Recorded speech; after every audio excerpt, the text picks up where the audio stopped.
سلام، الا حيرين واش ديروا دوزيام بلا. اليوم جبت لكم وصفه دول ماكرون بيطو فوغ، تجي بنينه وخفيفه. تبعوا معايا لاغوسات الاخر. عندي كرومبيطه نحلها بالماء سخون ونغسلها بالماء والخل، ومن بعد نديرها تغلي في الماء حتى تدبل شويه. في طنجره عندي شويه زيت، شويه سمن، بصله مقطعه، قطع صغيره، ملح، فلفل كحل، عود قرفه، شويه توابل دجاج او اللحم، ونخليهم يتقلاو مليح. نضيف لهم شويه معدنوس ونمرقوهم بالماء السخون ونخلوها تغلي.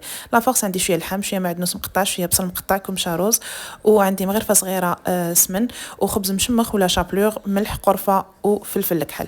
ونحلو دوك الورقان، نحولها كامل هذاك يعني الخشين هذاك اللي يجي يابس شويه، ونروليوها كيما البوراك، ونرموهم في لاصوص ونخلوهم يطيبوا حتى تعقد لي لاصوص. نصفيها ونضيف لها كريم فخاش ونسقيها من الفوق بعد ما كنت ستفتهم في المول اللي يدخل الفوق، ونرابيلو من الفوق لو فرomاج وندخلوه يتكغاتينا.